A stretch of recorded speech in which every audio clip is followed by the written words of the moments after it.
할렐루야! CTS 시청자 여러분 안녕하세요. 저는 요나 3일 영성원 원장 이예수 목사입니다.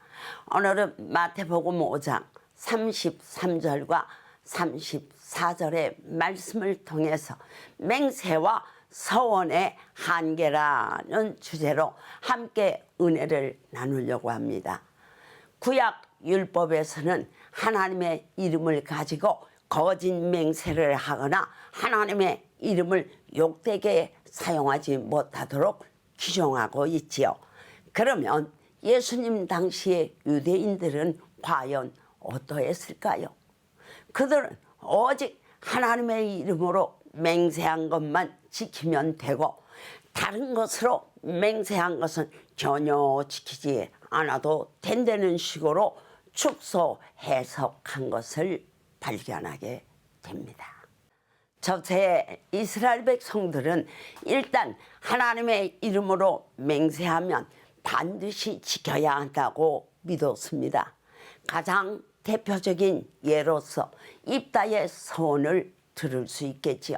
입다는 도저히 감당할 수 없는 전쟁을 하러 나가면서 만약 이기고 돌아오면 가장 먼저 맞이하러 나오는 자를 하나님께 번제물로 바치겠다고 맹세합니다. 그런데 막상 그를 맞이하러 나온 사람은 자신의 무남 동료였지만 하나님의 이름으로 맹세했기 때문에 그는 그 서원을 지켜야만 했습니다.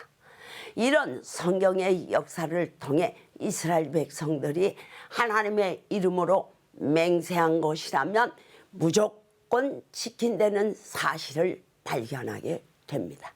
일단 하나님의 이름으로 내뱉은 말이라면 그것이 옳든지 틀리든지 무조건 지켜야 한다는 것이 그들의 신앙 정신이었습니다. 둘째, 그런데 이런 맹세에 대하여 유대인들과 예수님 사이에 드러난 근본적인 차이는 무엇일까요? 우선 유대인들의 맹세나 서원은 어디까지나 자기 중심이고 인간 중심의 산물이라 할 수 있습니다. 내가 어떤 일을 하면서 시급한 어려움을 넘겨야 할 때 하나님을 조력자나 도우미 정도로 활용하는 곳입니다. 그래서 맹세할 때는 반드시 지킬 것처럼 강한 의욕을 보이다가 시간이 지나면서 점점 희미해집니다.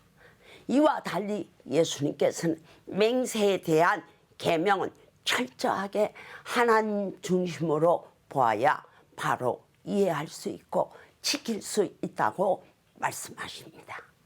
하나님께서는 이 세상의 일에 적극적으로 개입하고 계시는 분이시며 나에 대해서도 선한 계획을 가지고 계십니다. 하나님은 결코 가만히 계시는 방관자가 아닙니다.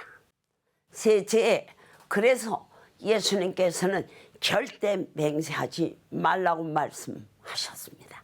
이것은 인간으로서 마땅히 지켜야 할 도리나 책임을 회피하라는 뜻이 아니지요. 사실 우리의 맹세는 대부분 미래에 대한 예상을 기준으로 삼습니다. 하지만 미래는 자기가 기대하는 대로 되는 것이 아니라 완전히 하나님께 달린 일입니다. 인간은 결코 자기 자신을 책임질 수 없는 존재입니다. 우리가 하나님의 이름으로 맹세한다고 해서 인간의 본성이 변하는 것은 아닙니다. 그래서 언제 변할지 모르는 자신을 하나님의 말씀에 잡아매고 붙들리게 하는 것이 중요합니다. 우리의 연약함을 너무 잘 아시는 예수님께서 한 치 앞도 감당할 수 없는 인간들이 미래를 걸고 맹세하는 것 자체를 금하신 것이죠. 그러므로 먼저 우리 자신을 제대로 알고 하나님의 어떠하심을 바로하는 것이 필요합니다.